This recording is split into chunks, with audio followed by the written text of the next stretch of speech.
The U.S. President Donald Trump has called for a naval coalition with other nations to help secure Strait of Hormuz. Trump claimed that many countries will dispatch warships to keep the Strait of Hormuz open. However, he did not offer details on which countries are on board.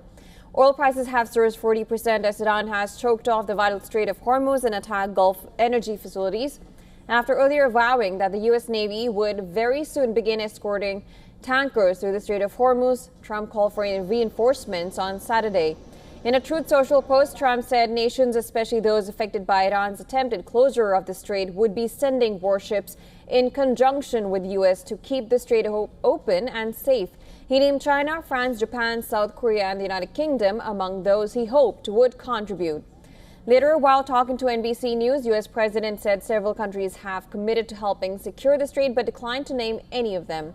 He added, and I'm quoting, "They have not only committed, but they think it's a great idea." Trump also said that U.S. may carry out more strikes on Iran's Kurg Island oil export hub.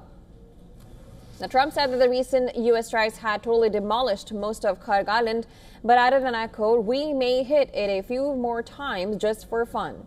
The Kurg Island is the export terminal for 90% of Iran's oil shipments. He also claimed that Iran appears ready to make a deal to end the conflict, but the terms are not good enough yet. Trump refused to answer a question on the terms of a potential deal, but he agreed that a commitment from Iran to completely abandon any nuclear ambitions would be part of it.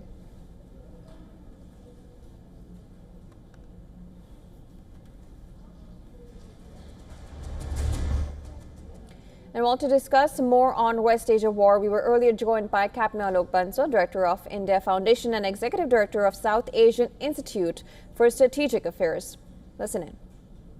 See, firstly, India is one of the few countries that could mediate, actually, that could credibly mediate, because we have good relations with both United States and Iran, and we are in communication with them.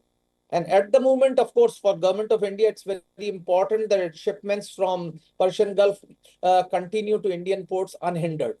But at the same time, we need to understand that most of the production facilities are shutting down because Iraqi oil production, they had no storage, they have shut down. More importantly, Qatari gas production, the LNG liquefaction plants, etc., have actually shut down. And it will take considerable time to revive them. So this being the case, we may start facing problem, but Indian Navy is one of the few navies that has today the capability to escort its ships. Of course, we are in touch with Iranians and keeping them informed that Indian ships are going out. So that will be a better option so that there are no conflict or there is no confusion, because as it appears that in Iran, the command and control has got so decentralized that a central authority is not able to control it completely. And that's probably the reason why you are seeing attacks on friendly countries from Iran's perspective, like Oman and Turkey, which have not really come out openly against Iran, but you are seeing attacks against them. This probably, to my mind, is a factor of decentralization that has taken place, where individual commanders are autonomously taking decisions. So in that sort of a scenario, even if the central authority says, yes, we will allow so-and-so ships to pass by, you need to be a little careful. And I think to that effect, Indian naval ships escorting the tankers would be a good proposition.